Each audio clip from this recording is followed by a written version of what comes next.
So there was somebody that didn't like what was going on, that was mistreated real bad, but they still stood in the gap and stopped the wrath of God, the doom of God from falling on them. And whenever there wasn't anyone there, then the wrath of God fell upon them. The Bible tells us, according to Ephesians 4:26, be ye angry, but sin not. Let not the sun go down on your wrath. The danger of judging other folks, according to Matthew 7:1, the Bible says, judge not unless you also be judged. Because if you are not an intercessor, your judgment is based upon unholy judgment. Simply means you are angry, you're upset because something didn't go the way you wanted. It didn't happen like the way you wanted. And every time you put your mouth or your foot or your disciplinary action in punishing somebody, the Bible says, judge not lest you also be judged. Verse 2 said, because the same judgment that you judge unto others, by the same measurement that you measure unto others, shall be measured back to you. Somebody shout intercessor. So in other words, what many of us have been doing on our own, we've been pronouncing our own sentence on ourselves.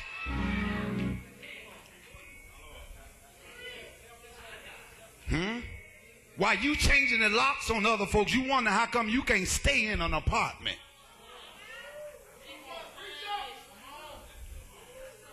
And it has nothing at all to do with they don't like you on your job, so they fire you. It has everything to do with God said, you lock them out, I'm going to lock you out. Because you pronounce your own sentence on yourself. Ooh, Lord. Are you listening to me? Somebody shout intercessor. Why you ain't doing all that now?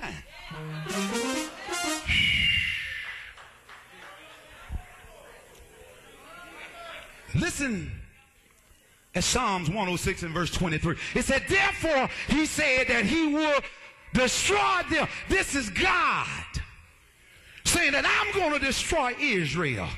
They was in the wilderness. They committed a great sin against God.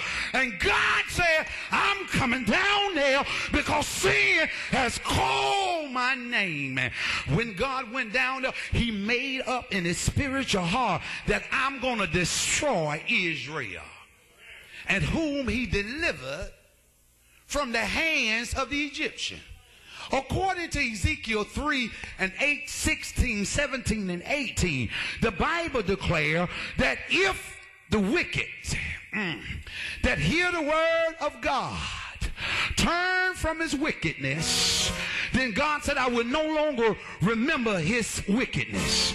But if a righteous man turn from his righteousness and commit iniquity, then his blood will be upon his hand.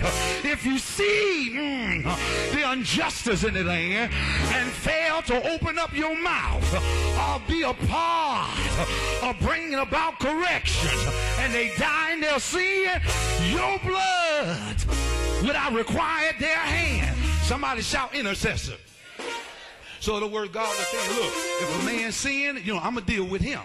And if the righteous sin, I'm going to deal with him. But if you sin all this and you won't open your mouth, I'm going to deal with you.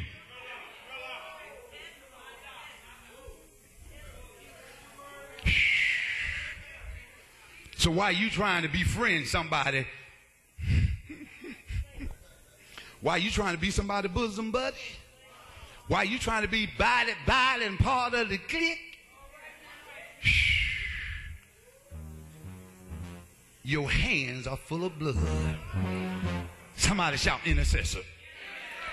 And so the Bible declared that God would have destroyed them. Listen to this. Had not Moses, his chosen one, stood before him in the breach or the gap to turn away his wrath, lest he destroy them. Somebody stood in the midst. Now,